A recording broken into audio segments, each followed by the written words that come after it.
Hello, everyone, and welcome to the SGPN Fantasy Football Podcast. I like to punish myself, because I'm a bartender. I picked the Sunday morning time slot because, I bartend late Saturday nights, and, I feel like getting up early rocking this. I know it's a little bit later for you East Coasters. I'm joined by Justin Bruni, our fantastic editor-in-chief at the SGPN Fantasy Football Podcast. How you doing today?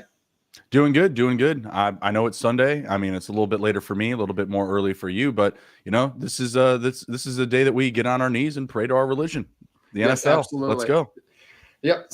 Sundays I have off in the restaurant business due to religious reasons. I do this, during football season, but I just continue it on during the off season. This is my Saturday. This is me kicking off my weekend. I have off Sundays and Mondays, so Nice. Happy to be here, ready to talk some free agency. But before we do that, I am just going to give a shout out to WinBet. Really quick, they bring you the SGPN Fantasy Football Podcast. WinBet is now live in Arizona, Colorado, Indiana, Louisiana, Michigan, New Jersey, New York, Tennessee, and Virginia. From boosted same-day parlays to live in-game odds, WinBet has what you need to win. Sign up today, bet $100 and get $100 at sportsgamblingpodcast.com/winbet. That's sportsgamblingpodcast.com/WINNBET. State restrictions apply. All right. Like I was saying, we were going to be talking about some free agency. It is right around the corner. So I figured we'd dive in, do some positional analysis. Everybody starting off with the quarterbacks. Yeah. It's a little bit, the quarterback's not an exciting, it's not a Russell Wilson got traded and everything. I don't anticipate any giant moves like that, but we do have some big names on the slate here. Maybe starting off with Daniel Jones. Of course, it's not typical that first round quarterbacks that, coming off a great year hit the market like this, but the Giants clearly were surprised with how well Daniel Jones played last year. And he had a fantastic year. It was, what do we have here? He's commanding maybe north of $45 million, it was reported, but then that was maybe, rumored maybe not to be the case after the fact. Bruni, do you have any thoughts on Daniel Jones? I know, he's rumored to maybe go back to the Giants, maybe on the franchise tag. Right. But, he's certainly going to have some other shooters unfortunately, as well. to lead off here. Yeah, unfortunately, to lead off here, I have a pretty bland take that he's most likely going back to the Giants. I think that him and Brian Dable were obviously a good match last season, and I feel like it may be difficult for him to kind of replicate the type of season he had this year with another team. So I do have Giants at the top of my list, but I do have some, dark horses that I think could still be in play, a la the AFC South. They need some QBs down there. Texans, Titans, Colts. Now, I expect the Texans and Colts to address the quarterback position in the draft, but do they want Dan Jones to kind of come in and maybe, fill the gap while they coach up a young QB? Not so sure. Not the plan that I would go with, but that's a very quarterback-hungry division. Those are like my dark horses. After the Giants, though, I do like the Packers and the Panthers. I think those are offenses that he would fit well in. Both teams have kind of turned into like run first committed offenses. So I feel like he could play well into those combinations. Obviously, we would need Aaron Rodgers to leave. We would need the Panthers to, kind of get a little bit more aggressive with the quarterback market. And they've been a little bit more quiet as of recently, I feel like. But again, they're going to need to get into the mix. So again, I think it's the Giants, kind of a bland, boring take there. I do think that they're probably going to tag him and just get a more, or a better feel, I should say, of, what he can do in year two in the Dable offense. If he takes a big leap forward, great. Then he'll get a bigger extension next summer, probably higher than the $45 million that he's asking. So again, not a very sexy pick, but I think it is the right pick. Yeah, I agree. It's hard to it's nearly unheard of for a team to let go of a quarterback, ascending young quarterback like that they drafted in the first round in free agency, no less. So, I anticipate them to tag me, and that's the smart decision. Daniel Jones has only shown us what he can do really for 1 year. He's had his moments in the first couple of years. He was a turnover, I use a fumbling machine. That's what I refer to as Daniel Jones. And Josh Allen had some of the little Daniel Jones in him a little bit at the end of last season. But he fixed that this year. He fixed up the turnover issues. He played really smart, especially, considering the wide receivers he was throwing to. I think he does deserve a chance to see what he can do, maybe with some improved wide receiver core. And, there's no reason to think he can't be, really be a successful fantasy quarterback. He had over 700 rushing yards last season. And we know that's a cheat code in fantasy football. So, even if his passing numbers are kind of pedestrian, he's locked in for a great fantasy role. So I'm excited to see what he can do this year, but I do agree it is smart for the Giants to franchise tag him to see what he can do one more year. Do you see that do you see that success sustaining going forward? He didn't have many wide receivers like we were saying last year, but we've seen fluky years. We've just seen maybe quarterbacks just have their day, and then maybe some film gets them figured out and everything. So you see the success continuing, especially if he returns to the Giants. Yeah, I mean, they have a ton of cap space. So even if they spend enough to tag him, they should have enough to still bring back Saquon and probably add a piece to the offense, whether it be a tight end, whether it be a receiver. But I mean, they're kind of a poor rich man at the receiver position. They've got Isaiah Hodgins, Darius Slayton had a nice reprise last year. He had a nice little bounce back season. I'm interested to see what they do with the tight end position. I think that's something that they could address in free agency. That'll be far more captivating to their roster than, say, restarting at quarterback, having Brian Dable have to, completely start from scratch with a brand new quarterback. So I think that they could be into that market. And yeah, I see this team taking a step forward. I mean, it was just year one with Brian Dable at the helm, better and simplistic play calling that minimized turnovers and, just produce a more efficient offense for Dan Jones and the Giants. So yeah, I feel like the project is going well so far, and they're probably going to continue to take another step forward in this division. I tend to think you're right, and I'm hoping so, because I've sent out some offers for Daniel Jones. I've got him for I think I sent out the 110 or 19 or 110 a week or two ago, and I got Daniel Jones, and I'm willing to buy him at that least first round price. Maybe even pushing into that 1.7, 1.8 pick. Getting a little pricier than that makes me feel a little nervous. I don't know if he, I would put him, above Anthony Richardson in a draft, probably, especially when we don't have that draft capital yet, just in a vacuum right this second. Definitely ahead of Will Levis. I don't know if he's in that Bryce Young, CJ Stroud, though, territory yet. So we will see what happens. I likely see him returning to the New York Giants, though. You are correct.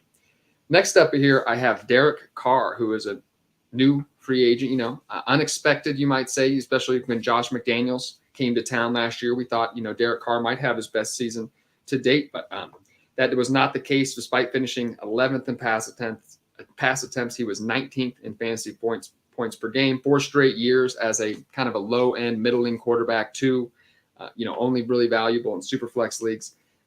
Passing touchdowns, always kind of an issue, and that didn't change last year with Devontae Adams. Poor under pressure. And, he had a solid supporting cast last year. So, he's kind of, I've seen Jets and Saints rumored recently. Is there a place that you see Derek Carr, as, getting over this middling quarterback 2 hump, maybe getting to quarterback 1, or do you see kind of this no matter where he lands? No, I mean, I think that he's in a very good situation right now to pick, obviously, where he goes. He's going to be able to, kind of tailor the situation to best suit his abilities and, what he can do on the field.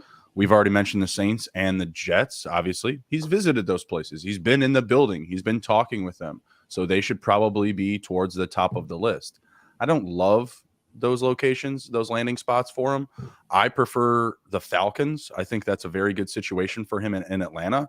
They still have the 8th pick where they could build around him and attack the draft. If they want to be very aggressive, they could go after a top receiver or move back and take, a position player that they feel is going to be available. But I like that start.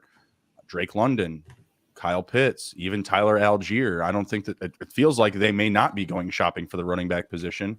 Maybe they go out and get Derek Carr and another receiver. They also have a ton of cap space, and I feel like they're a move or two away on defense, from really pole vaulting up the division, which shouldn't be that hard. Like, I feel like this division should be sought out by Derek Carr. It's pretty favorable. The Bucs just won with an 8-9 record, and that team has their quarterback retiring. So the Bucs were the next team I had behind them. And again, like, I believe that the Jets and the Saints are players here. Like, they're going to be active, but everybody knows those teams. So I got the Falcons and the Bucs behind the Jets and the Saints, just because I feel like those situations are very good.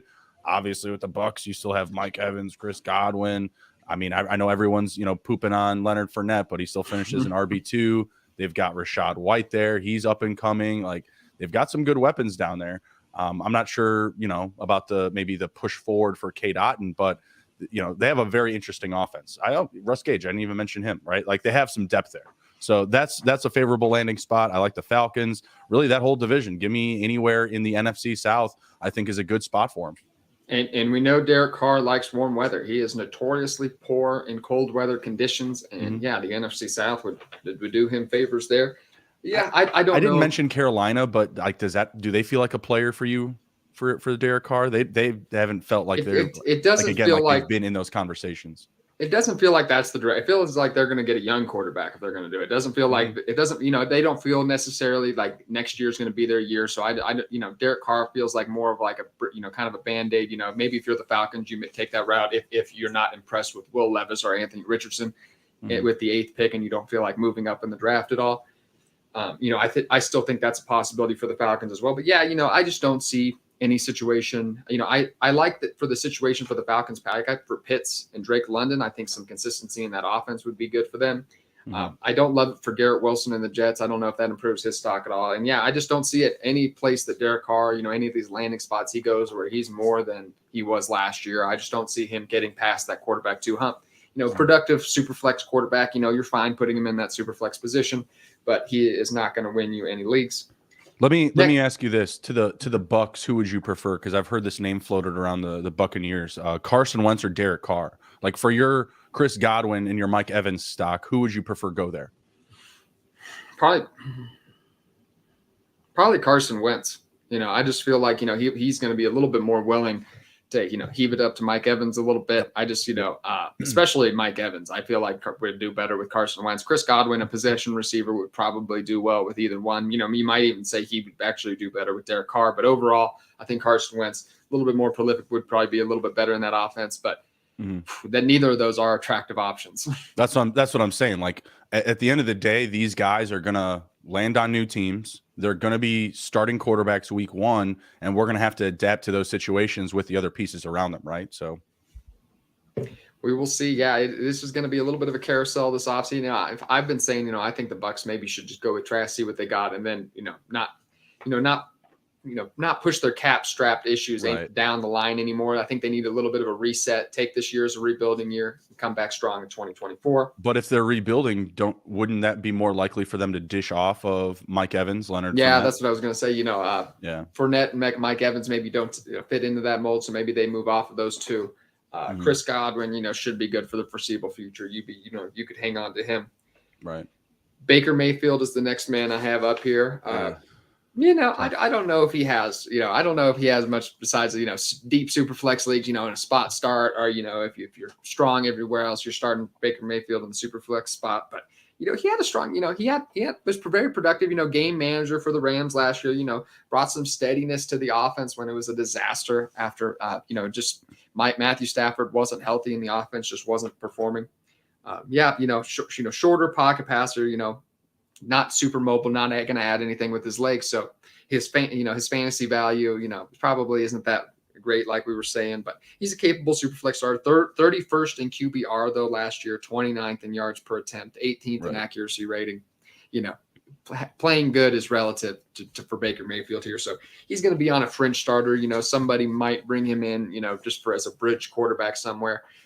Some of those teams that I've seen, Steelers as a backup to Kenny Pickett, and the Saints, and then coming back to the Rams as a backup as well. But is there any destination maybe you see him, maybe the Tampa Bay or anything like that, maybe making a play for Baker Mayfield, bring him in as a potential starter? Nope. He cleared waivers, meaning no one wanted him. No one wanted him for free, right? So the Rams got him. I think he stays there. The dark horse that I have other than the Rams is Miami. I think him and Mike McDaniels, I think they get along. I think that they need a better backup than Teddy Bridgewater and Skylar Thompson. They obviously showed that last year. And a backup role, I could see him going down to Miami. I think him and Mike McDaniels would have a lot of fun calling plays on the sidelines. Hold the support. 2 short, scruffy guys, getting Smoking together. Yeah, I love it. All right, perfect. That's great. I can see it now. Baker Mayfield. Yeah, I mean, I think he's a capable backup quarterback in this league. I don't think he's going to be a starter anywhere other than maybe spot starts or a bridge quarterback down the line here. But I think that's probably smart. I got to ask you, me and A-Rob, we got a side bet. I got Marcus Mariota as a week 1 starter. This is a prop bet that I won last year. I won last year, and I picked it like kind of around similar time frame, like right before free agency. I said Marcus Mariota will be a starter NFL Week 1. Who is more likely to be a starter Week 1, Marcus Mariota or Baker Mayfield? You asked me this. I know you asked me this at some point, but I'm gonna go with. I'm gonna go Baker Mayfield. Baker Mayfield is the more likely starter. I know you said Marcus Mariota. I just don't, the way he ended last year so mysteriously, just kind of disappearing from the Falcons. I know it was kind of maybe injury related. He quit. Yeah, he said, "Screw you guys, I'm going home on the IR." He's not good enough to do that. Marcus Mariota is not good enough to be like, I'm not too good to be the backup quarterback here. You know what I mean? So I just don't see him walking into good standing anywhere. Starting quarterback. You know what I mean? So unless he went, maybe that's the case. Unless he goes somewhere like not the Falcons, the Arizona Cardinals, where Kyler Murray may not be back Week 1. Now that's a possibility. Mm-hmm. I could potentially see that, but I don't see him unless the starters like Shell back to the Titans. Back to Tennessee, and that'd be smart.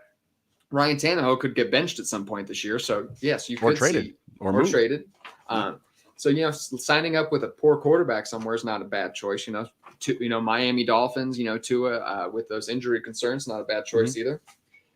We will dive into my last quarterback here I have up, though. Jimmy Garoppolo. This is my, probably my second most intriguing option, I think, here. Possible destinations: Raiders, Houston, Buccaneers, Jets. I think he's a starting caliber quarterback in this league with a bad injury history. Unfortunately, he was 4th in yards per attempt last year, 2nd in pressurized completion percentage. Still just was 16th in QBR, low end quarterback too for fantasy purposes, capable of playing up to the situation, I would say. So, I think somebody's going to bring. He's going to be a starter somewhere. I would think. I think he's going to take up one of these big name spots here. Whether that be the Jets or the Bucks. Something like that. Do you have a favorite? You have a favorite spot in mind at all? You just nailed them on the head, buddy. Bucks, Jets. That's what I wrote down. Bucks, Jets. Okay. I did. Yeah. I mean, I did write down the Colts as well, but it just feels like that's a position they're prioritizing at the top of the draft.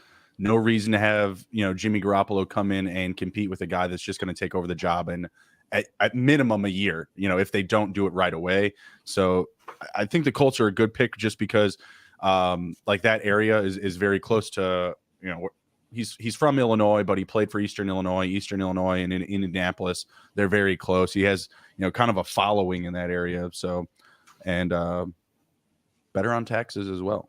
Certainly keep more of your money than playing for the Jets. But the Bucks also fit into that as well. They are a non-income tax state as well. So the Bucks, I feel like, are a good situation because I personally don't believe that they're moving forward with Kyle Trask. That's just coach talk, that they're just, we're good. We're fine. We don't need to sound desperate when it comes to making trades, making deals with free agents that are going to be more expensive. Like, I feel like they are going to be more timid in the market. They're not going to be very aggressive whatsoever. So where others are going shopping for Derek Carr, Aaron Rodgers, the Bucks will go shopping for Jimmy Garoppolo, Carson Wentz type of level. Okay. I like that. I guess my one concern about Jimmy is I don't know if he, like, anywhere he goes where he elevates the situation, maybe to the Falcons where, it's where maybe with the Falcons, it's a little bit better for them, but I don't see him going to the Bucks and improving the fantasy outlook of, the team of them. Right. I don't see him going to the Jets and improving the outlook of Garrett Wilson. So that's my concern, but I do think he is a super flex starter, not a quarterback you're going to be considering in one quarterback leagues, but valuable in super flex leagues. And, I think he's probably going at a really good discount right now. If you're in a dynasty fantasy football league, send out maybe a mid-second, late second for him. You probably got a starter on your team. Before we dive into the running backs really quick, I just want to give one more quick shout out to our pals over at WynnBET. WynnBET is the official online sportsbook of the Sports Gambling Podcast Network. WynnBET is active in a bunch of states, and there are tons of ways to win, including live betting and same-game parlays, aka WynnBET's Build Your Own Bet. Great promos, odds, and payouts are happening right now at WynnBET. Ready to play? Sign up today to receive a special offer. Bet $100, get $100, limited to state availability. And, of course, if you hit the biggest long shot parlay of the week, you get a $1,000 free credit. There's so much to choose from. All you have to do is head over to sportsgamblingpodcast.com/WynnBET so they know we sent you. That's sportsgamblingpodcast.com/WYNNBET. Offer subject to change. Terms and conditions at winbet.com. Must be 21 or older and present in the state where playthrough WinBet is available. If you or someone you know has a gambling problem, call 1-800-522-4700. Also going to shout out the SGPN merch store. The SGPN merch store continues to add new items to the store every day. Head over to store.sportsgamblingpodcast.com to get your friends shirts, hats, sweats, and hoodies. I've been a big fan of the hoodies lately. I'm not a hat guy. I don't like to put a hat over this hair. Never have, really. You don't look like a hat guy either, Justin. I don't see you wearing too many hats. No, I need you a are. hat, bro. This thing is. I've seen the bandana that you have on a lot of your pods sometimes. That's fun. Yeah, that's but fun. No, it's no good, man. Like I need a haircut like yesterday or a week ago. Yeah, it's too long. So a lot of days, man, I wake up, man. I don't want to put the maple syrup up in my hair like this. I just got to throw on a hat. I've never been a hat guy. So I'm a big fan of the hoodies. So check those out on the SGPN merch store. With that, we will dive into the running backs. First man up here, leading off the class, Saquon Barkley. Mm-hmm. One of the most talented, if not the most talented running back in the league. Free agent, with an injury history. He means a lot to the Giants, though, and that's kind of, is it a good idea to spend a lot on the running back position? Maybe not, but Saquon Barkley is as a team leader. It means a lot in the locker room. Do the Giants feel pressure to bring back Saquon for that reason? Not Packers. I have the Patriots, Bears, and Texans as potential, other destinations for him. Commanded a huge opportunity show last year. It was actually healthy. Not overly, he's never been an overly efficient runner. And the Giants offensive line was a lot better last year. And he's just never, he's kind of a boomer bust runner, just 21 in breakaway run weight last year. And the receiving work just decreased a little bit. So, extremely talented, but sometimes makes some questionable decisions when he's running the ball a little bit. And we saw that receiving work decrease a little bit last year. I still think he's an elite fantasy running back. I still have him as a top 5 dynasty fantasy running back. Mm-hmm. However, there's concerns with the injury history and the efficiency metrics. Do you see, is that sustainable anywhere he has going forward? Is there a destination that is, particularly good or particularly poor for him? The best landing spots for Saquon Barkley will not get him paid. So he can easily get himself into any offense where he can be that guy, where you can just check him for a top 5 running back season. But again, that's not going to get him paid. If he wants a top 5 running back season, he can go to the Chiefs, no problem, on a discount. He can go to the Bills on a discount. He can go to any prolific offense in the NFL and be a top 5 guy. Now, where is that going to fit where he can be that good and also get paid what he's worth? And there's only 2 teams I have, and that is the Giants and the Bears. The Bears have been a run-first offense. They've put up more points last year than they probably put up in the 3 years prior combined. Their offense was prolific. Their defense was not. Saquon doesn't play defense. So that should be fine to bring him in, but I still think it's between the Bears and the Giants. The Bears have the most cap space. The cap is going up. I'm not sure if that's already happened or not, if that boost has come in. If it does after, today or some point in the upcoming weeks, then the Bears are going to be over $100 million in available cap. And they will be able to offer him a ridiculous contract. Now, it's really just, to me, what happens with Dan Jones. I think that's the big thing, because I feel like Saquon, and Brian Daboll and Dan Jones, obviously they showed they're a good tandem, last season. The offense was better. Saquon was a huge, huge part of that. Now, are they going to give him what he's worth? I think they do. I think they do. And I think it's really just going to be a bidding war between the 2 teams. And, Saquon Barkley's agent, it's time to work, buddy. Time to get the biggest haul that you can, because this money is, it's generational type of stuff for Saquon Barkley. You know what I mean? Like, his kids are going to eat off of this money. So I think he's going to make the decision that's best going to behoove himself. He's already had years where he's put up monster numbers. I think he's going to go get the check. As a running back, you probably should. No one's counting your Super Bowls as a running back typically. And as then obviously money is a lot more scarce than most positions. So I think that's probably smart to go ahead and get that money if you're Saquon Barkley.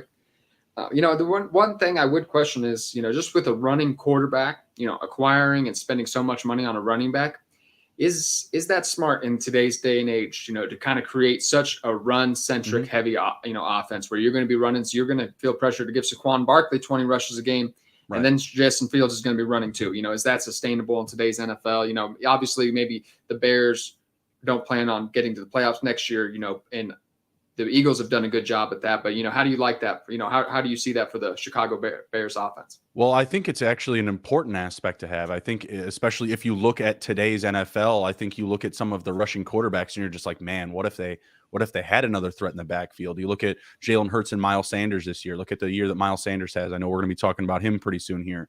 He had double-digit touchdowns after coming off a 1-touchdown season. Like, obviously, Jalen Hurts leaping forward was hugely impactful to his value and his production, right?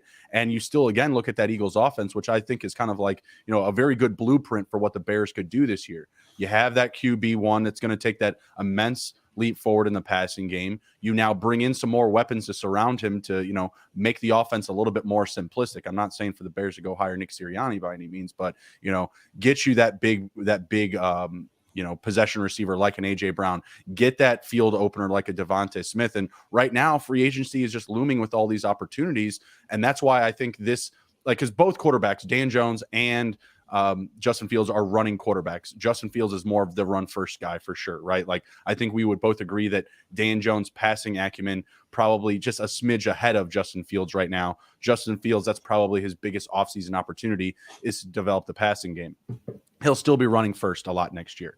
He ran for, I think it was over 1,200 yards this season.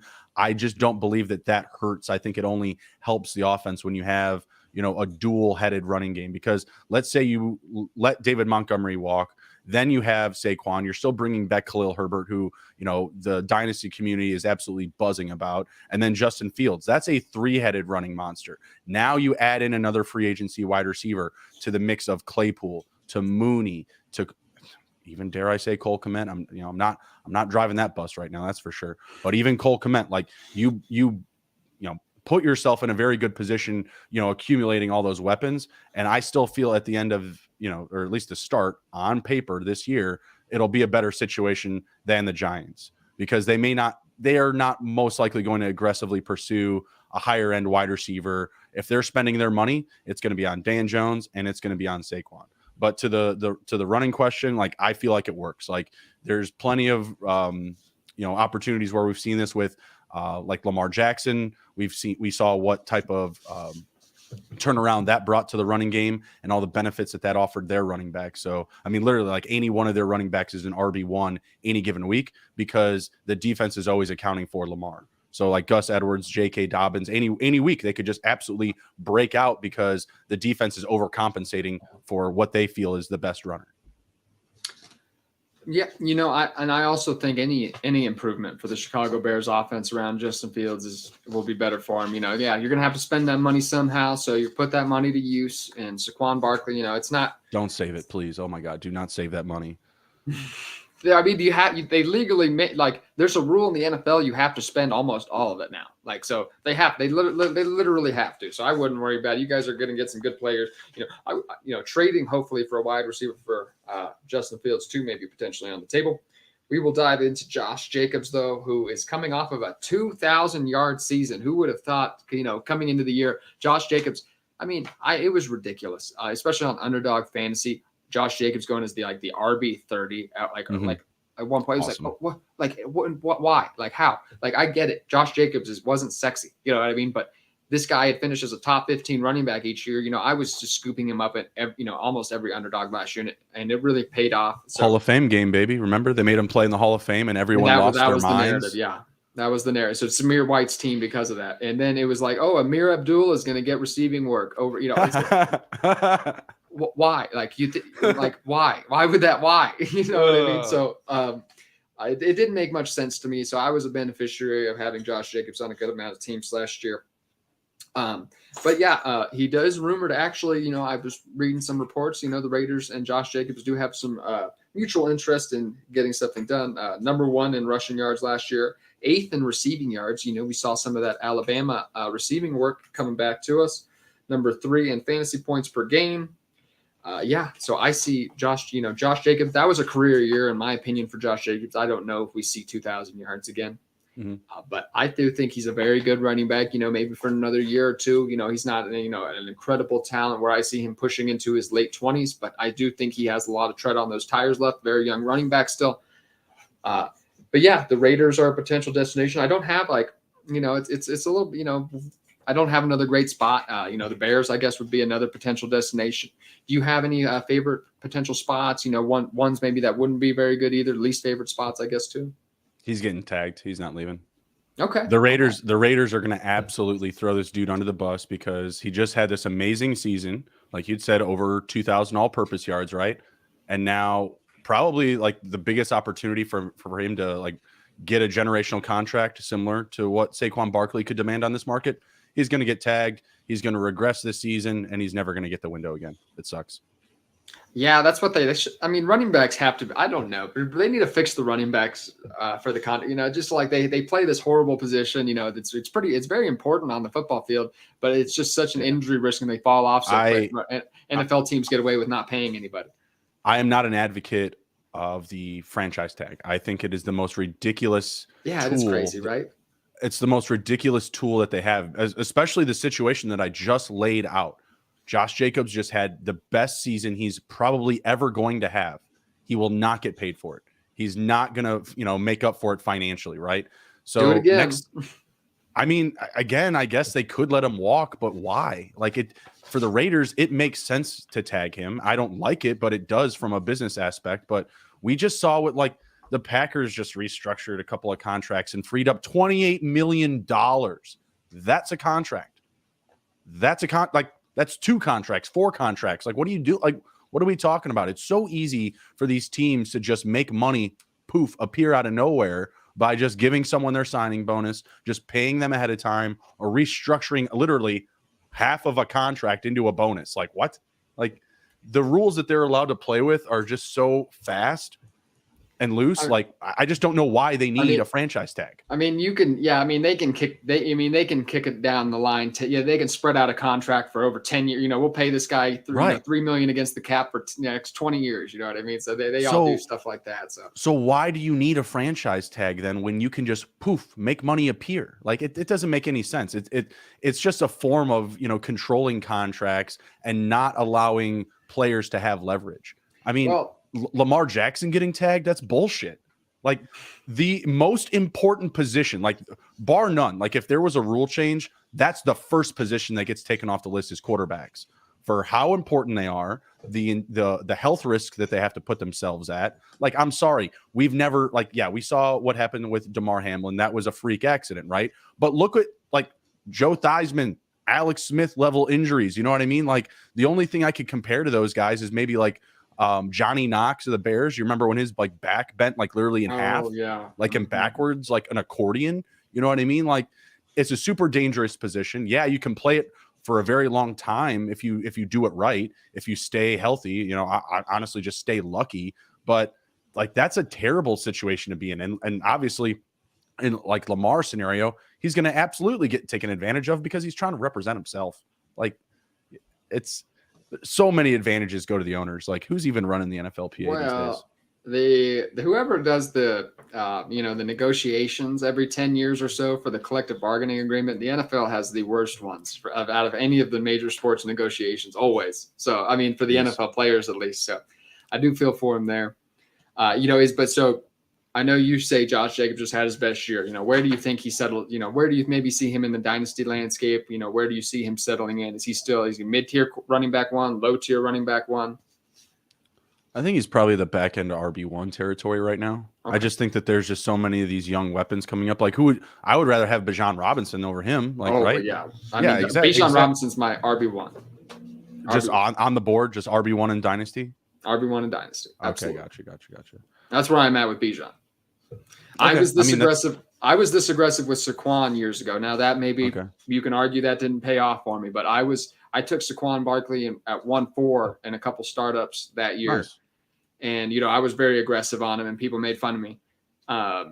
Then that was the year that Todd Gurley was going right beside him and Odell Beckham Jr. was still the number 1 asset in fantasy football. So you can say that didn't work out for me, but I'm in the same boat. The only players I would take in a 1 quarterback, there's a lot of quarterbacks, I would take over Bijan Robinson in a super flex. Mhm. One quarterback, I would take Justin Jefferson, Jamar Chase, maybe CD Lamb. Maybe. I maybe. That's a CeeDee Lamb. little That's rich it. for me for CD, but I get it. He's really young. I get it. I like CeeDee Lamb a lot. I think, Mhm. past those two top receivers, I think there's a large gap, I think between those top two and the next player, but I do have CD up as my next guy there. Maybe Yeah, even that's fair. Bijan Robinson, depending on the landing spot. But with that, we will dive into my next player. You mentioned it before, Miles Sanders. Man, Mhm. he really tailed off. It seemed like we were going to see a real strong Miles Sanders year. He was having a great fantasy season, and he really just tailed off at the end of last year. Really bad playoff run. Final 5 games, including the 3 games in the playoffs, never over a 41.5% snap share. From weeks 15 to 18, his best fantasy finish was RB 37. Just wasn't used at the end of last year. Didn't particularly fall off in any efficiency metrics or anything like that. We just saw the offense just shift away from him a little bit. So clearly, he's probably not. I know he's petitioned Philadelphia. I don't care what you do with me, bring me back. That's what he's saying in media recently. But Mhm. Miles Sanders. He probably will end up somewhere else, and I think that would be beneficial to him to end up somewhere else. Just being, getting out from the Philadelphia. Philadelphia has never used him to his fullest capabilities. Do you have any, maybe favorite destinations, and maybe where you see him fitting in the dynasty fantasy football landscape? Yeah, I definitely see him taking a potential team-friendly contract to stay in Philly. I think that should definitely be on the table. It doesn't feel like the Eagles are going to be, super aggressive outside of the draft for a running back. I don't think that they're going to play the market. I think that they will draft their next running back. It just, do they want to bring in, that running back to be mixed in with Boston Scott and and Kenneth Gainwell, or would they maybe let Boston Scott walk and, bring back Miles Sanders on the cheap? That's what I would do, just because you had so much success with them in the offense last season, and there's not going to be one running back that's just going to demand the ball, with volume over the rest of them, including Jalen Hurts. The only other destination other than the Eagles that I put down was the Broncos. We've heard that Javonte Williams could be sidelined well into the start of next season, and I think that situation is going to be very interesting. With obviously Sean Payton as a head coach, they brought in Joe Lombardi, I believe, now to be the offensive coordinator. I think that team is going to pass a lot, and I think that they could use Miles Sanders well in a rotation, whatever the rest of that rotation looks like, with Williams still sidelined. I just think that Williams and Sanders, once healthy, would make a very good tandem. And we've seen Peyton utilize multiple running backs with efficiency in the past. I think that would be a good landing spot, and somewhere where he could get, a friendly contract. I like all those picks. Denver would be very interesting with Sean Payton, a little bit of revamp, supplementing, Javonte Williams likely won't be back at full strength most of next season. So, yes, going to Denver and intriguing, maybe the offense improves quite a bit. So, but yeah, I see Miles Sanders as more, it's really desolate past the top, like 18 running backs, 15 running backs in Dynasty, especially if you don't include without including the rookie class. So, he fits somewhere in that back end RB2 range, which is, which isn't saying much actually in Dynasty terms, in my opinion. Right. I would, he'll probably slide even further, probably in RB3 territory as we include the rookies. Agreed. So, I see him, maybe, worth maybe mid to late second in value, depending on where he lanes, especially, he's not someone you push to acquire right now. This isn't the time you acquire running backs like him. Wait a little bit more closer to the season. Or, if somebody's You had mentioned willing, the Patriots for Barkley. That could make sense too for Sanders. If they move on from Dame Harris, I could see him supplementing that role. that would be that. Now that would just be Ramondre Stevenson torpedo, that torpedo to his value. Just, of course, that's exactly what Bill Belichick would do. I don't think it does. I mean, honestly, like, I've been a little bit lower on Ramondre for like best ball so far, just because he's I'm RB12. that seems a little bit high. I'm in agreement with you there. Just haven't been very aggressive with him, and I thought I was going to be. I was kind of excited, but I've been drafting a lot of like Travis Etienne at that same ADP over him. I'm a little bit more excited about that offense with the Jaguars, so I'd like to see some dominoes fall in New England before I start getting excited about the prospects of getting their guys.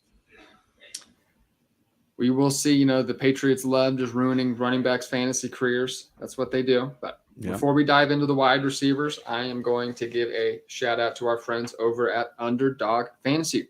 We are also brought to you by Underdog Fantasy. Underdog is your home for off-season NFL best ball drafts, but they also got you covered for a ton of other daily games, including NBA, NHL, and PGA. Underdog Fantasy is a great way to get down on your favorite player props if they're not available in your state. Head over to underdogfantasy.com and use promo code SGPN for a 100% deposit up to $100. That's underdogfantasy.com, promo code SGPN. And we are back, everybody, for those listening to the podcast on other platforms. We just got done with getting some other great shout outs. We also, want to thank you for watching on YouTube, and make sure to give us a subscribe. That would mean so much. It helps us continuing to bring you this show and everything. If you listen to this on Apple, if you wouldn't mind giving us a 5, if you enjoy the show, giving us a 5-star rating and, writing a review, we would love that as well. We are very appreciative of you for all who have done that. But yes, we will dive into the wide receivers. This is not an exciting wide receiver class. There aren't a lot of names, unfortunately, for Justin Fields and your Chicago Bears. But, there are some productive names here. I will lead off here first with Juju Smith-Schuster. Coming off a productive year in Kansas City, 933 yards, just 3 touchdowns, though, wide receiver 27. Strong stretches of production, strong stretches of, being in the background as well. Had a tapered off toward the end of the season, wasn't having a great playoff run until the Super Bowl, 7 catches for 53 yards, some big catches though. So he did leave as a Kansas City Chief fan, he left a sweet taste in our mouth at the end of the season. We remember, because of the Super Bowl, we remember fondly Juju Smith-Schuster. Not likely, just being a possession slot guy, he's not likely to command a lot. That's just not what people pay for in the league. He's not likely going to command a lot of money in free agency. However, he was very productive in Kansas City, kind of resurrected his career, as A.J. Brown alluded to, with Patrick Mahomes, which is a funny, a quick side note. If you haven't seen Juju Smith-Schuster trashing that guy who held him and online and then getting absolutely smoked by A.J. Brown online, it's worth checking out. But, Justin, Juju Smith-Schuster, I think we know what he is at this point. That those first couple of years, that first year at least, was a fluke season playing with Antonio Brown, and now he's probably more of a wide receiver 3 kind of guy. Obviously, in my opinion, his fantasy value coming back with Kansas City Chiefs would obviously be best for his fantasy value. What do you think? Yeah, I think that would be best for his value, and that's the first team that I have on the list here. I think that they'll bring him back for another team-friendly contract, if not the same value, like $10 million. I think that's pretty fair off the season that he just had. A couple of other teams that I put down here were the Vikings and the Browns. Vikings, I feel like, are going to be a little bit more hungry at the position, but not willing to spend big money. Obviously, you have Adam Thielen on the way down. I don't know how they feel about Jalen Naylor, about KJ Osborne. I like those guys. Like I've actually stacked them up on a couple of dynasty teams just to kind of see what happens there. If they don't, play the market whatsoever, I think that those names could be fruitful returns down the stretch of the season. Maybe not to start the year, but you wait for an injury to happen, like an Adam Thielen injury. If something were to happen in their running game, you have Madison, most likely leaving for free agency. So if Cook was hurt, like who do they lean on, right? I feel like they could go more vertical. And I think Juju in general just would want to be in a pass-heavy offense. I think that's what he was pursuing when coming to Kansas City. So if, the numbers aren't working with KC, I think Minnesota could be a decent value. And then, this is the revenge play, going back to the AFC North, going to the Browns.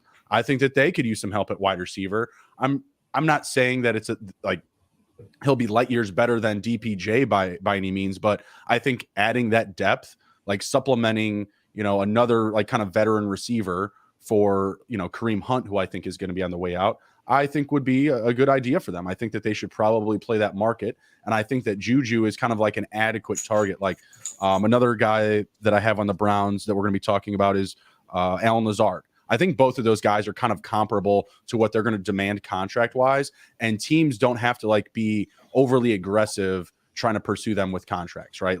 But they would be good fits in that type of offense. I like that, especially the Vikings pick. I like that one a lot, especially playing opposite Justin Jefferson, playing, it kind of brings back Antonio Brown vibes, playing opposite another elite receiver, Right. was very fruitful for Juju Smith-Schuster in the past. He'd be facing some softer coverage. That's a good pick. I like the Browns too, playing with an elite quarterback, just like Patrick. We'll see. Deshaun Watson, I call him that. Just like him. Just like, he was until he wasn't. Fits the mold. He fits the mold. Deshaun Watson, that's for pod for another, we could talk about. That's a whole nother topic we'll dive into another day, but I think he's in due for a bounce back. He finishes the QB5 3 straight years. Right. Yeah. We could talk about it, just discarding who he is as a human being. I think, he's in for a big fantasy year. Right. So, and you can probably get him at a poor human being discount in fantasy football leagues if that's your flavor. So I do love me some discounts. I do love me some questionable decision making discounts. I won't. I don't want to make people mad, so I'm not going to smile when I say it or anything. But yes, when Tyreek Hill was going, when you could get Tyreek Hill, I acquired Tyreek Hill for a 3rd round rookie pick in multiple leagues. What's that now? What's it? A few years back, remember when Tyreek Hill had, his incident where, issues with his significant other. Right. It was a couple of years ago when he was going to be a free agent with Kansas City. He was going for nothing, awesome. Literally nothing. Free agent fab dollars I saw in leagues. That's hilarious. The I'm about NFL, to trade Tom Brady for $3. Yeah, it's probably good. Tom Brady, I don't think is coming back, so you can probably get anything you can get for him. But yeah, $3. The dynasty fantasy football community is quick to react, and then the NFL does not. If it's a great player, the NFL's probably going to bring him back unless it was, really. We've seen what they're willing to do with Deshaun Watson, so I would be willing to bet, that he'll be getting back to normal. Those, at least low quarterback 1 numbers in my opinion. So we will see about that. But yeah, Juju Smith-Schuster, low end wide receiver 3, or mid tier wide receiver 3 in my opinion. Next up here, I have Jacoby Myers. Just chugging along. Jacoby Myers. This was he a 7th round pick or undrafted? Can't remember. One of those two. He was like a 7th round pick, or I think he was undrafted. I think he was an undrafted free agent. 25% target share last year. Wide receiver 28, 2022 wide receiver 30 in 2021. 29th in fantasy points per game. Not a great athlete. Does kind of pretty poor athlete in most measurables, but a very reliable target. Patriots would be behooved to bring him back. They don't have a lot of weapons, but the Giants have also been a very, I've heard rumored quite a bit. Mm-hmm. That would be a nice target for Daniel Jones, especially considering who he was thrown to most of this year. What's your opinions? Do you have any favorite spots, landing spots for him? What's your fantasy outlook for him as well? My favorite spot, most likely he'll probably come back to the Pats, but if he was going somewhere else, I'd like the Ravens. I think he could be a star on the Ravens. Very good fit for the run blocking scheme. Obviously, they're still going to run the ball a lot, similar to what he's been dealing with in New England. But I feel like he could be like the top guy there, and I feel like going from Mac Jones to Lamar Jackson, it would be a breath of fresh air. That's an interesting one. I think that's a great real life fit. I don't know if. Mm-hmm. Fantasy that, I don't know if he's going to be super, he'd be boom and bust, a little bit with Lamar Jackson, in my opinion. Yeah, in fantasy, I think we all want to see him go to the Bills. I've heard that rumored as well. Ooh, that would be interesting. That would be a stab, kind of a little division rival getting a stab in the back and also getting upping the Bills are dying for another wide receiver. Gabriel Davis did not step up behind Stephon Diggs. So I know the Bills will be looking to upgrade that position this year. Next up, I have Allen Lazard. Just another guy, not a great athlete, had productive weeks last year out of necessity, 34th in fantasy points per game, though. And immediately when Christian Watson came back healthy at the end of last season, immediately became the wide receiver 1 in the offense. He is quoted at saying he's excited to enter free agency. But the Packers are also, I also just read that we're talking about a new contract. So interesting. Maybe, I just read that this morning, actually, when I was doing a little prep for the show. I noticed, I thought he maybe was on his way out the door, but in the last day or two, there's some articles suggesting that Allen Lazard and the Packers are working on a contract. So, that would surprise me. Yeah. I just don't know if, it kind of ended a little bit on a sour note. And, how's it going to get better than with Aaron Rodgers in a completely wide open offense? You know what I mean? Right. So it's hard to see him getting better, than his low wide receiver 3. But do you What are see they any? I'm sorry. I'm just trying to ponder to myself, what are they going to offer him? I don't know. That's a very weird situation. I was in the same boat. Like, I thought he was all but gone. Yeah. And to me, the only reason he would stay is if he goes to the third option that I wrote down. I wrote down Bills, Browns, follow Aaron Rodgers. That's the only way I could see him staying with the Packers, if Aaron Rodgers stays and then he signs, a team-friendly contract. Like, I don't think Rodgers loves him. I don't think Rodgers is going to be like, get me Allen Lazard. Oh, no, I don't. I think it's quite the contrary. They're like really good friends off the field. Yeah, like they live together. This is why we brought you on the show today. Yeah. Alan Lazard lived with Aaron Rodgers, kind of like a la AB and Tom Brady, AB and TB. You know what I mean? So like, yeah. He lived with them when I think he was dating. Wow. That's how we do the measurables with Aaron Rodgers, who he was dating, what drugs he was on. He's done pretty well, especially when he was dating the actress. I think it was before the actress. I think it was just before her. I think it was. He was doing well. He shouldn't have let that one go. She's a good actress, and yeah, but he was hanging around with Miles Teller too much because of that crazy chick. So I was out on that. You get Aaron Rodgers 500 yards away from Miles Teller. Miles Tellers is an Eagles fan, and he's shitting on every fantasy football analyst because we're nerds and we don't have any passion for our home teams. Fucking psycho. Go lift some weights. Funny. You know what I mean? No, back to Alan Lazard here, getting a little off base here. I feel like, again, I still feel like he's all but out the door. I don't know what type of due diligence that they're going to do. Again, Alan Lazard, let's say Aaron Rodgers walks, like him, Christian Watson, Romeo Dubes, Jordan Love in a run-first offense.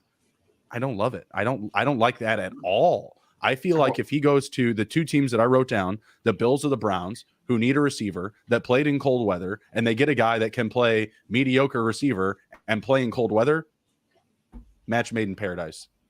Man, I'll tell you, it actually makes me the narrative you just told me that Aaron Rodgers and Alan Lazard actually are really good friends and they lived together for a while, it actually makes me even more discouraged on Alan Lazard, because we had the breakfast narrative too. We had the Cooper Kupp, Matthew Stafford breakfast narrative with those two, and it still didn't work. Man, right. That's even more concerning. I'm even more out on Alan Lazard now than I was before. So I just don't see a scenario that, like, even if he went to he's not better than. I mean, I know Gabriel Davis. Is he better than Gabriel Davis? I don't think so. I mean, maybe. I don't think that he's better than Gabriel Davis, but Gabriel Davis is a deep threat receiver, right? His average reception was like over 17 yards this season. He's a field breaker. Different. You're right. Yeah, exactly. He's a field breaker. He's absolutely better. And that's why he has a demand around this league. Like, if they wanted to move him, they would get a big haul, because you and I have talked about this before. These field breakers are just huge in the NFL right now. Pass interference, opening up the deep ball, establishing, just efficient targets at a lower ADOT, right? You have to take like a defender. You have to take one or two defenders 40 yards downfield with them. You know what I mean? Exactly. So. But what they are in need of is someone that can, clean up with a lower ADOT, right? Like Stephon Diggs, he's their A1 guy, but we also saw a stretch of him going on a bad run down the back end of the year, right? Like, he was a little bit disappointing for folks, that were trying to get into the fantasy playoffs. He did just fine in the fantasy playoffs, but for folks that were on the bubble, he was not very helpful. I still think that, like you had already said, like, they need somebody there. Again, like a Lazard, even like a Brandon Cooks. Like, these are guys that we know can play in cold weather and they can offer supplemental type of production. They don't need to be the best receiver when they come in, but they will be a good add to the playbook, the system, etc.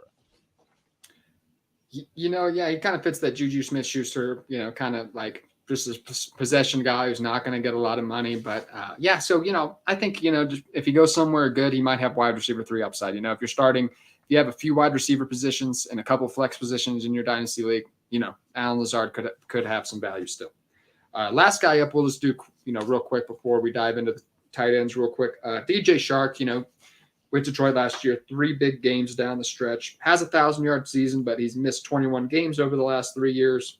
This guy is an elite athlete. 4.34 40-yard dash, 97% speed score.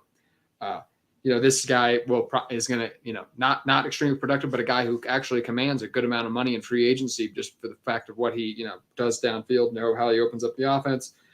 Rumored to potentially could come back to Detroit, but Jameson Williams kind of fits in the same mold as him. So, it might not behoove Detroit to bring back both guys, considering that they kind of do the same thing.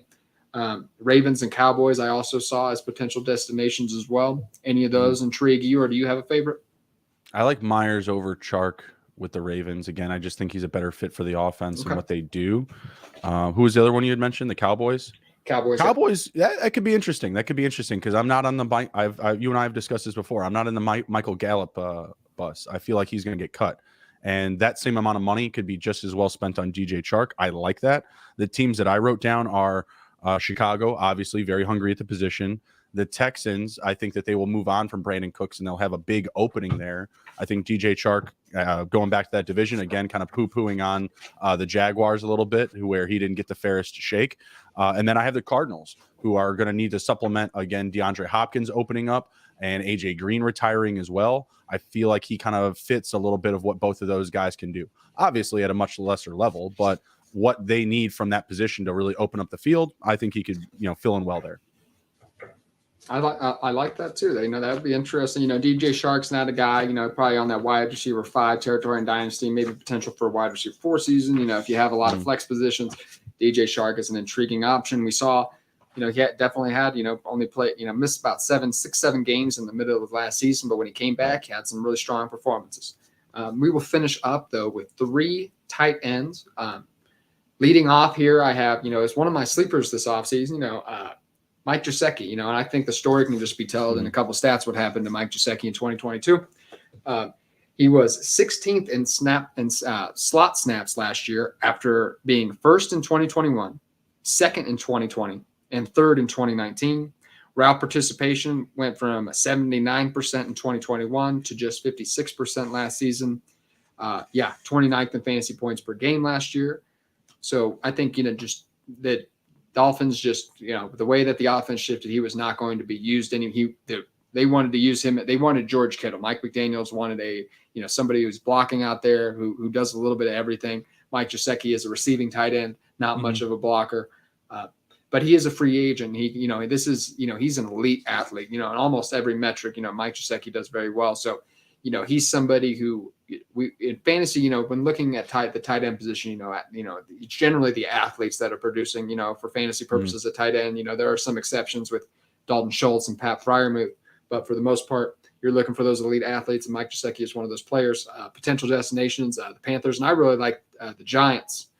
Getting Daniel Jones, another fast receiving option, kind of, in that Evan Ingram mold, maybe that he uses. Hopefully he's used a bit more of those. So do you have any potential destinations? You see Mike Gesicki having any kind of bounce back season this year? I got to ask you first, though, do you have a third option written down? I did not have a third option written down. Well, I have 3 written down, and my first 2 were Giants and Carolina. Let's go. Let's go. There you go. Yeah. On the same page here. I mean, it's a very thirsty position right now in the NFL. Like, pretty much every team other than the Vikings could take a tight end in the NFC North right now. Like, Detroit just lost Hawkinson to the Vikings. The Bears need somebody with Cole Kmet. Aaron Rodgers and the Packers, they need somebody other than Bob Tonyan. I like the Giants. I like the Carolina. Both are needy. Both are thirsty at the position. Both have some cap to spend. The third team that I wrote down, it sounds like Hayden Hurst might be a potential cap casualty. I like the Bengals. I think they might be able to get him at a discount if they have to somehow say goodbye to T. Higgins and they bring back Tyler Boyd, Gesicki, and Chase. That might not be so bad. It might not be so bad. And I like that. The Bengals are at the 6th highest cap right now. Kind of random. I didn't think they were that high. So I don't think they'll be aggressive, but I think that they could get him at a friendly contract coming in. The Bengals are about to spend all that money, and they won't, unfortunately, be acquiring any new players for it either. Yeah, that makes sense. They've had the mold to make runs in back-to-back years. So I would keep doing with what you got. And this will be the Bengals. Even if they sign everybody this year, it's still just going to be extensions. So the Bengals will have this season to, be kind of in that cheat code, not paying Joe Burrow, not paying Jamar Chase, not paying T. Higgins. That's the benefit of drafting very well, so they earned it. They drafted very well, and they don't have to pay their young talent quite a bit, but it is just around the corner, and that'll start kicking in likely in 2024 a bit. Next up I have here is Dalton Schultz. Unlike the other two that we're talking about today, Dalton Schultz is not a great athlete. 16th in ADOT, 30th in target separation, but he is entering the prime of his career. I always tend to think that, especially for a guy like Dalton Schultz, the best bet, the best thing for his fantasy value would be to return to the Dallas Cowboys.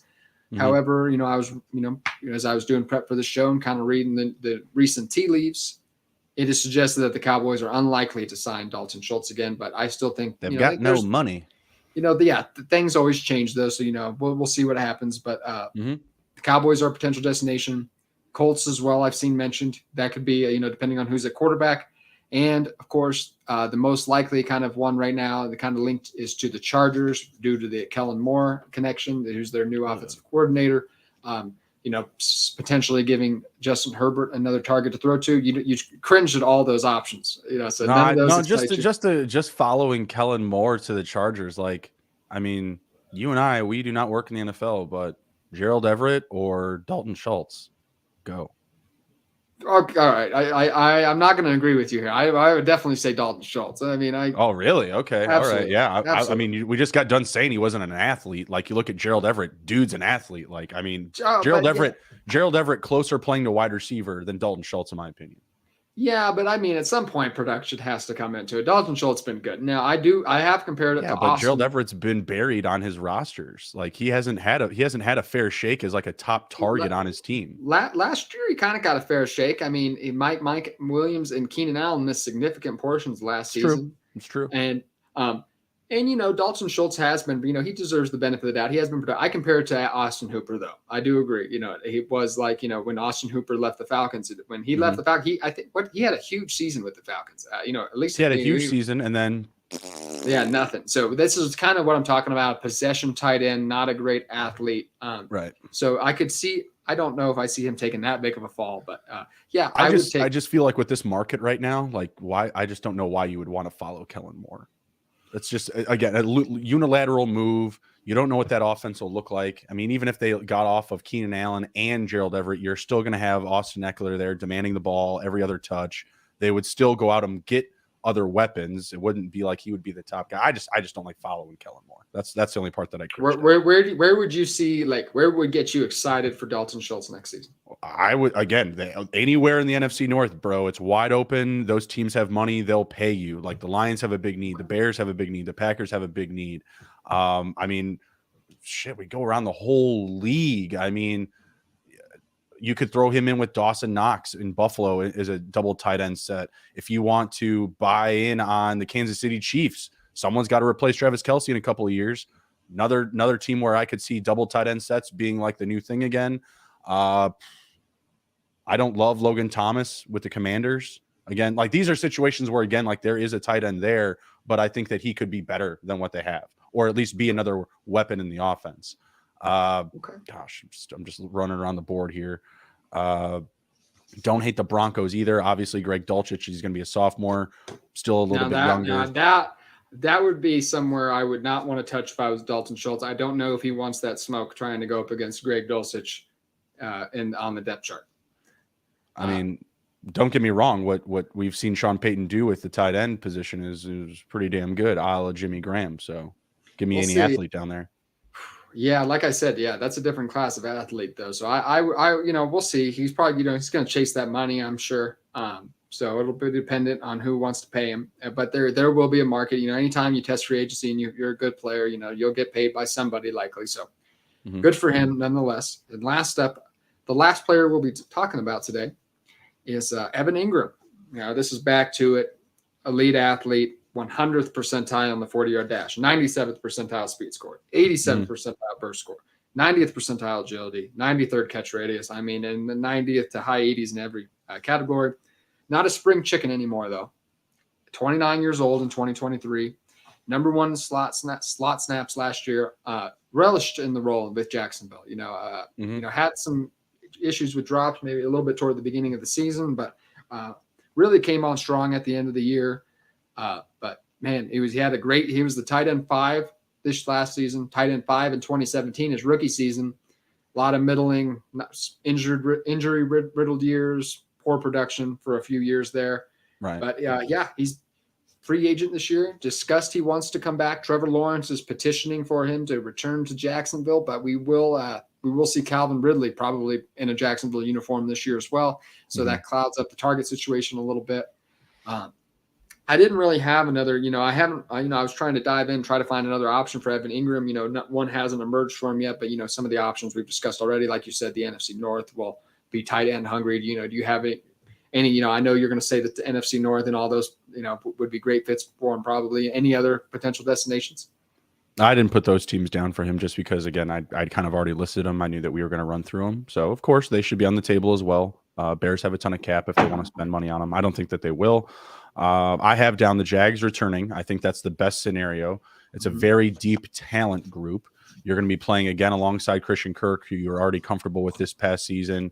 You have both. I don't know if Marvin Jones is coming back, but you still have Zay Jones there. You're adding Calvin Ridley. You have Travis Etienne. It's a great offense to be a part of, and he doesn't have to be like this big concentration on the defense, right? Like he doesn't have to be accounted for with any severity. So I don't think that he should go to a team where he's going to be more exposed to more coverage. So I went with the Cowboys and the Seahawks behind the Jaguars if he does not return. Cowboys, again, would be hungry from a Dalton Schultz exit. I would not hate if they cleared cap to make a move on him or get a team-friendly deal. But again, in that situation, he would be more included and be more exposed to defensive coverage.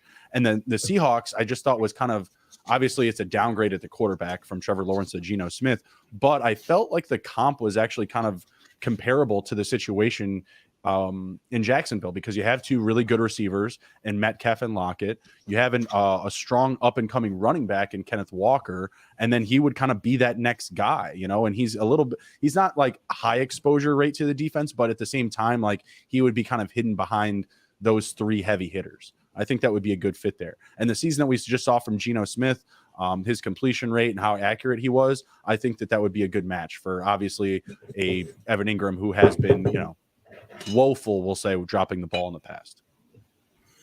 Yes, that was an issue. And, it did emerge last season too. So, there's always a risk, especially with tight ends, that was his best we'll see from Evan Ingram. And, it's going to be hard for him to do that again. I don't want to take the risk at nearly tight end 5, but that's not really where he's going in draft. He's going as a low tight end 1. So, I think that's properly ranked. So I'm fine getting some Evan Ingram. I think he's tight end 10, maybe on Underdog Fantasy. So not a bad price tag, around 9 or 10 or so. So, but that's it. We wrapped up the free agency period. Those are some of the bigger names. Obviously, there's a lot more intriguing fantasy options. And, I'm here in Dynasty Fantasy Football Leagues. You'll want to be paying close attention, trying to get a leg up on the rest of your league mates. So hopefully we gave you some actionable information. But yes, be on the lookout for more content from SGPN. We'll be doing a lot of rookie content this year. Of course, Dave Heilman's all over that on YouTube and everything, which, of course, if you wouldn't mind giving us a little subscribe, right, writing a review, giving us a rating wherever you're listening to, we'd really appreciate it. Justin, you got anything going on this week? No. Getting out articles. We're going to be hitting March this week. So we got a couple of weeks here until free agency kicks off. So yeah, I'll be, getting down, doing some chants and some Yahweh stuff to, bring on the good juju for the Bears. This is Christmas for the Bears. It's been coming for a year. You set up for this, so enjoy it. Enjoy spending that money. Hopefully you get some nice players for Justin Fields to work with. Number 1 pick in the draft too. So yes, of course, this is a big off season for you. I hope it turns out well for you. I hope you get a haul for the first pick. Hopefully that'd be the ideal scenario for you, I'm sure. That would be. I wanted to ask you about one of these trades that I just yes, did. yes, I remember you saying I got to that. ask you about your Jalen Hurts check-in. So I traded Jalen Hurts for 3 firsts, 2 seconds, and 2 thirds. What kind of firsts are we talking about? 106. I already had the 104. All right. Then the firsts are just next year, like the following sequential years. So 2024 first. 2024 first or 125? 124, 125, 106. And 106. Okay. And okay, that's tough because a second this year, a second next year, third next year, third 2025. Thirds aren't really that important. It's close. It's I don't love always pushing. Like, do I? I think in 3 years, I think this trade is probably going to look good for you. I don't like waiting that long for my return. I don't typically, you know what I mean. I don't like 2025 is a long ways away still. So 2025 off season, I think you're going to be like you look back and be like, oh man, I got a nice haul for Jalen Hurts. But I don't like waiting 2 years for that. So I would want 3 first. If I got 224 first, I would be really excited about this trade. Then I'd be like, whoa, now we're cooking with gas. But that has me a little bit more thinking it's pretty even. That's pretty fair value for Jalen Hurts. That's still, you got a haul for him, so that's nice. That 2024 first is going to be good. 2025, I haven't read up on that class. I'm not familiar with the 2025 class particularly yet. So we will see. But this was my worst dynasty team. So I mentioned I already had the 104. Okay. That's the best pick that I had. All right. Well, and honestly, this team in particular was kind of like an alt team. I never started the draft with 2 quarterbacks in a startup. I went like back to back Lamar Jackson, Jalen Hurts. So I kind of like knew from the start, like, this is going to be a project. This is going to be kind of a wonky season because I didn't really get into these top guys. I'll be all good. It's a weird league too. Like we have like 2 IDP spots, like just 2. Interesting. It's kind of weird, but I caught some slack for it on the Twitter machine. No big deal. But I just thought it was funny for the people that were just like, it's not enough. It's not enough. Like bro, like the perfect storm that people are like detailing is like 5 first-round picks and 3 seconds. And like, it's just not going to happen, but that's what I'm saying. Like, yeah, in the most perfect ideal situation, yes, I would be able to target a team that has already acquired like a massive accumulation of picks, right? Like that would be the most ideal situation. That just doesn't happen in every league. I sold Patrick Mahomes for 423 firsts and a second in one of my leagues. So when this person said that, I shared my Patrick Mahomes acquirement trade. Let me pull it up here. Because that one, like if they're saying that 5 firsts and 3 seconds for Jalen Hurts is, adequate, then what I traded to get Derek Carr, what I traded to get Mahomes, why can't I find it? Would have been an absolute steal. It was Derek Carr, it was Breece Hall, it was Tim Patrick, and then just like not important picks. Oh man, that is rough. That's a bad trade for whoever sold Patrick Mahomes for that. Ouch. I'm trying to find it. I know it was like a first for next year, a second for next year, a third for next year, but it was like I don't even think there was a first for this upcoming season. I think, like I said, the big issue I think people have with your trade is likely that that 25 first is so far away. It's not necessarily bad value, just that you have to wait a little while for that return. Right. So. I don't typically, I don't like to touch my picks farther than 1 year out. I don't like to trade my picks that are 2 years out. And I don't usually acquire, like, unless they're looking to acquire a player that I don't really care about. And I think it's a bargain selling him for a first round pick. And they're willy nilly throwing away their first picks or something like that. I typically don't acquire picks that future out either, but yeah, here it is. So it was Carr, Tim Patrick, Breece Hall, obviously like the best asset in the trade for sure, Breece Hall, and then a 2023 second, a 2023 third. That's it.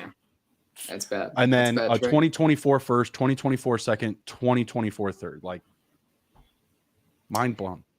Yeah, that's 2 quarters, couple dimes, few nickels, and 5 pennies for Patrick Mahomes. Yeah. That's like, everyone always wants to call it out. There was last year I traded Joe Burrow and what was it? 2 seconds for Patrick Mahomes, 2 firsts, and Leonard Fournette. Wait, what? Yeah. Wait, what? Yeah. Repeat what you just said to me. Joe Burrow, 2 seconds. Okay. For my Patrick Mahomes, 2 firsts, and other way around. I got Burrow and Leonard Fournette, 2 firsts. Okay. I gave up Patrick Mahomes in 2 seconds. That's where I was like, repeat what you just said to me. I was just like, you sold Burrow for Mahomes plus. I was like, hold on. Well, I got 2 first round picks. I got a running back and I got Burrow, and that's in a 20 team league. So like Okay. that's like those That makes those sense. picks were a little bit more valuable. That makes sense. Okay. All right. Now, all right. I just like I was freaking out. I was like, wait a minute. Burrows was worth more than Mahomes at one point. Like, okay. All right. All right. He That's was apparently to this guy. fine. That's crazy, but yeah, good for you. With that, we will end it though. It was fantastic being joined by Justin again. We will be back next Sunday talking about something I haven't decided yet, but it'll be something. It'll be pertinent to the dynasty off season. You can count on that. So we will see you then. My guess it'll be the combine. Combine. Yes, that's it. That's it. That's what we're talking about next week because that's what's happening this week. Combine. I lose track of time. Here we go. Combine next week. Have a great week, everybody. We'll see you soon. Okay. Thank you so much. Take care.